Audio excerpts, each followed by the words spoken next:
യൂട്യൂബിന് വിട. സൂര്യയിലെ എല്ലാ പരമ്പരകളും സംരക്ഷണത്തിന് ശേഷം തികച്ചും സൗജന്യമായി സൺ നെക്സ്റ്റ് ആപ്പ് ഡൗൺലോഡ് ചെയ്യൂ. കണ്ടാസ്വദിക്കാം നിങ്ങളുടെ പ്രിയ പരമ്പരകൾ. എനിക്കെന്റെ മോളെ ഒന്ന് കാണണം.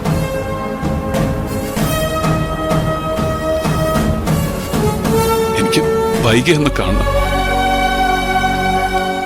ഒറ്റ തവണ ഒന്ന് കണ്ടാ മതി. അത് കഴിഞ്ഞ് ഞാൻ തിരിച്ചു പൊയ്ക്കോളാം. ഇയാളുടെ ഈ മോന്ത കൊണ്ടുചെന്ന് അവരെ കാണിച്ചിട്ടപ്പോ എന്ത് സാധിക്കാനാ? തനിക്കൊരു തോന്നല് കാണും, വൈഗ മാഡത്തിന്റെ മുന്നിൽ ചെന്ന് കരഞ്ഞു കാണിച്ച വീണ്ടും തന്നെ അങ്ങ് സ്വീകരിച്ചു കളയുന്നു.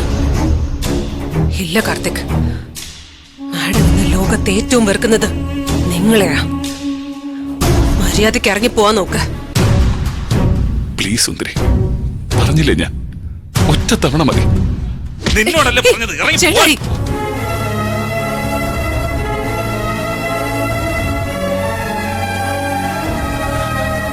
വിനീതേ, എടാ, നീ എന്റെ കൂട്ടുകാരനല്ലടാ, ഒന്ന് സമ്മതിക്കടാ.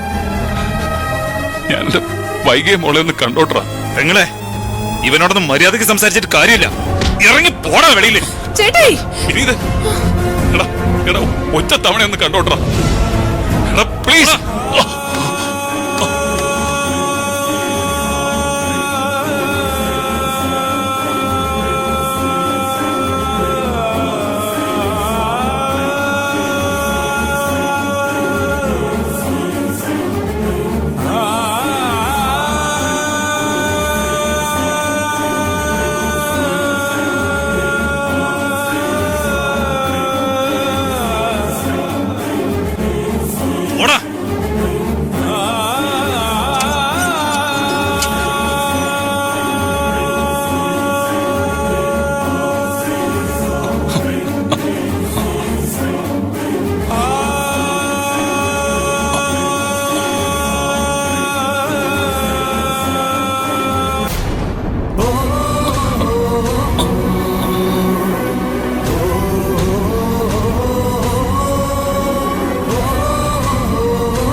ഈ കുഞ്ഞിന്റെ കാര്യത്തിൽ നിന്റെ രക്തത്തിൽ പിറന്നതാണ് എന്നൊരു പ്ലസ് പോയിന്റ് കൂടി ഉണ്ടായിരിക്കും.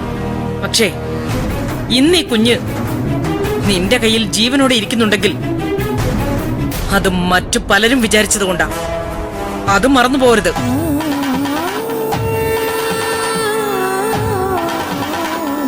അന്ന് കുഞ്ഞിന്റെയും വൈഗ മാഡത്തിന്റെയും ജീവൻ ഒരുപോലെ ആപത്തിലാണെന്ന് ഡോക്ടർ പറഞ്ഞപ്പോ മാഡം പറഞ്ഞൊരു വാക്കുണ്ട്, എന്റെ ജീവൻ പോയാലും കുഴപ്പമില്ല, എനിക്ക് കുഞ്ഞിനെ വേണമെന്ന്. അന്ന് ഞാൻ ആ ഡോക്ടറോട് പറഞ്ഞു എന്താണെന്നറിയോ, ഈ കുഞ്ഞിന് വേണ്ടി ഞാൻ എന്റെ ജീവിതമോ ജീവനോ എന്ത് വേണമെങ്കിലും ത്യജിക്കുമെന്ന്. അന്ന് ഞാനെടുത്ത തീരുമാനത്തിന്റെ ഫലമാ ഇന്ന് മാഡത്തിന്റെ കയ്യിലിരിക്കുന്ന കുഞ്ഞ്.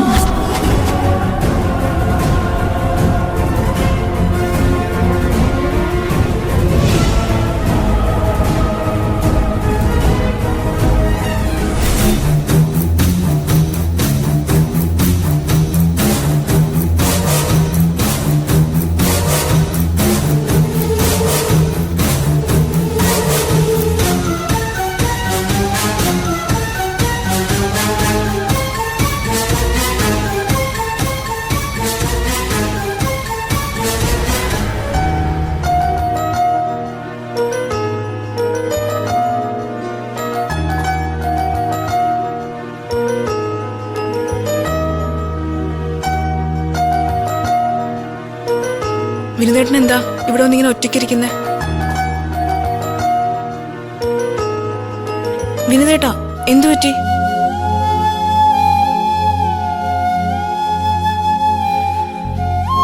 ഒരിക്കൽ ആത്മാർത്ഥമായി സ്നേഹിച്ചവരുടെ ദേഹത്ത് കൈവയ്ക്കുന്ന തന്നെ മനസ്സിനെ വേദനിപ്പിക്കുന്ന കാര്യ. എന്തു പറ്റി അതിനിപ്പോ? കാർത്തിക് ഇവിടെ വന്നിരുന്നു. കാർത്തിക്കോ? എന്തിന്? അവനിവിടേക്ക് വന്നു കയറുന്ന എന്തിനായിരിക്കും? അവന് വൈകിയും കുഞ്ഞിനെ ഒന്ന് കാണണമെന്ന്. ഒരു ഭ്രാന്തനെ പോലെ ആയിട്ടുണ്ട് ആള്. ഭ്രാന്തനെ പോലെ ആയാ പോരാ, ഭ്രാന്തനാകണം. അത്രയ്ക്ക് ഞാൻ എന്റെ മനസ്സറിഞ്ഞ് ശപിച്ചിട്ടുണ്ട് അയാളെ.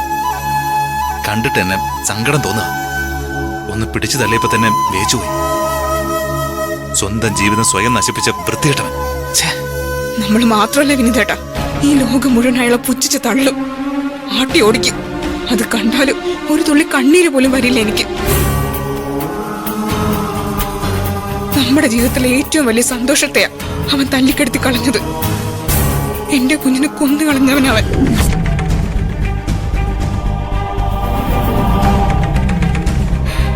ആദ്യമായി തന്റെ ഉദരത്തിലൊരു കുഞ്ഞ് പിറന്നിരിക്കുന്നുവെന്ന് അറിയുന്നൊരു പെണ്ണിന്റെ സന്തോഷം എത്രത്തോളം ഉണ്ടാവുമെന്ന് വിനിതേട്ടനറിയോ?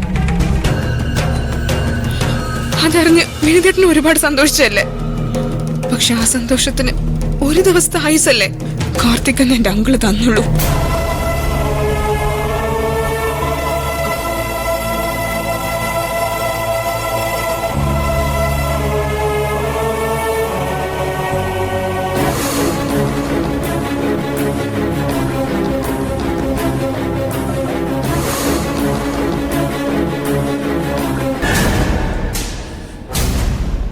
പോയ പോക്കിന് നിന്റെ ജീവിതത്തിലും അയാൾ ദുരന്തം വിതച്ചു അല്ലേ മാലിനി?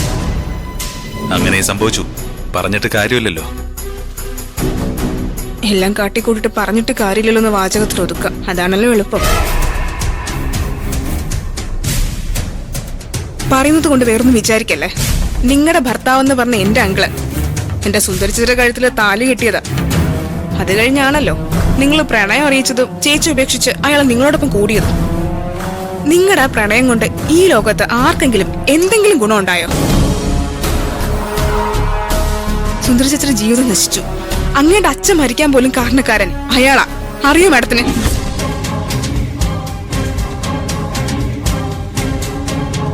മോന്റെ കയ്യിലിരിപ്പ് എത്രത്തോളം ഉണ്ടെന്ന് വ്യക്തമായിട്ട് അറിയാന്നുള്ളോണ്ടാ അച്ഛന്റെ ചിതയ്ക്ക് തീ കൊളുത്താൻ പോലും അനുവദിക്കാതെ അമ്മ അയാളെ ആട്ടിയിറക്കി വിട്ടത്. മാലിനി എന്താ ഇത്? നീ ഒന്നും മിണ്ടായിരിക്കേ.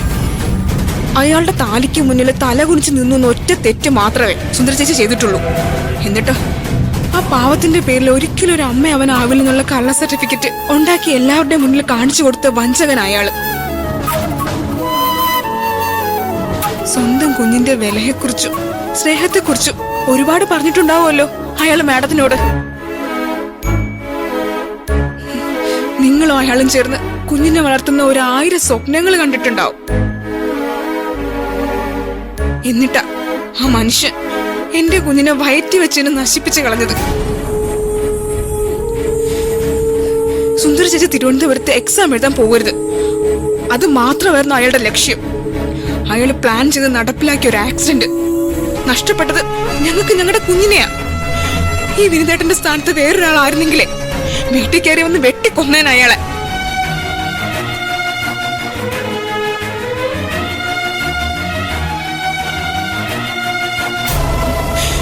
എല്ലാരെല്ലാം ക്ഷമിച്ചതും പൊറത്തതും മാഡത്തിന് വേണ്ടിയാ.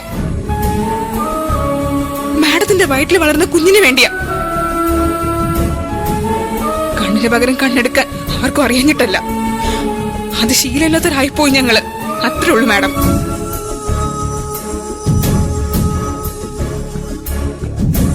സോറി വേഗ, സങ്കടം കൊണ്ട് ഇവളെന്തൊക്കെയോ പറഞ്ഞതേ ഉള്ളൂ.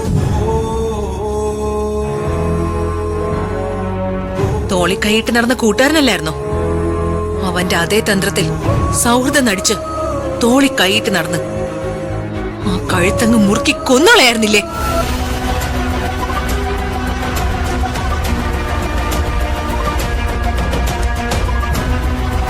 സ്വന്തം കുഞ്ഞിന്റെ ജീവനെടുത്ത ഘാതകനെയൊക്കെ എന്തിനാ പിന്നെ ജീവിക്കാൻ അനുവദിച്ചത്?